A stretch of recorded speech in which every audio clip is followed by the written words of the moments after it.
তুমি মিথ্যাকে ভুলে যাও বাবা। হ্যাঁ বাবা, না আমি যে তাকে ছাড়া পারবো না মা।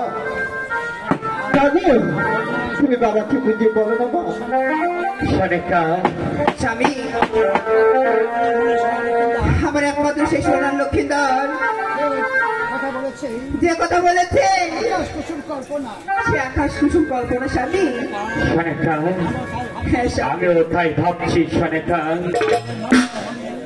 আমাদের একমাত্র নয়নের মণি যে কল্পনা নিয়েছি সে আকাশ কুসুম কল্পনায় স্বামী, সনেকা এক এক করতে করতেই ছয় ছয়টি কন্যা দিয়েছিল আমার ঘরে, সে হয়েছে বিদ্যা। আবার কি দিবে আমার ঘরে একমাত্র স্বামী গো, হ্যাঁ সনেকা, আমিও জানি এক এক করতে করতে ছয় ছয়টি কন্যা আমার ঘরে বিধবা হয়ে পড়ে আছে। স্বামী, সনেকা সে একমাত্র সোনার লক্ষ্মীদারকে আমি হারাতে চাই রে স্বামী। সনেকা কারণ ছেলেকে ভালো করে বুঝে সুঝে বলো তাকে ভুলে যেতে সনেকা।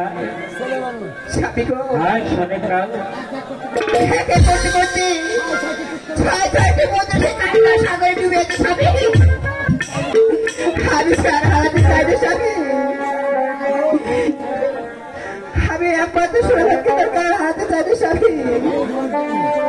স্বামী গো, তুমি এই মুহূর্তে সে ছুটে চলে যাও শান্তিনগরে, সেখানে গিয়ে তাকে বুঝিয়ে শুনে যেভাবে হোক না কেন আমার ঘরে পুত্রবধূ হিসাবে ফিরে এসে স্বামী।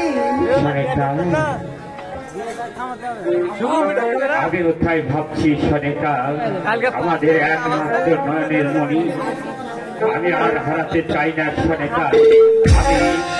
আমি এই মুহূর্তে চলে যাব সে ওই শান্তিনগরী, এই শান্তিনগরী ওই যে সুদীপ যে কোনো সত্যের বিনিময়ে হোক না কেন আমি ঘরে আমার বৌমাকে নিয়ে আনবই আনবই আনবই। তুমি তাই করো হ্যাঁ সনেকা, স্বামী গো, প্রয়োজন হলে আমিও যাবো তোমার সঙ্গে। ঠিক আছে সনেকা, আমরা দুই মাসে যাব ওই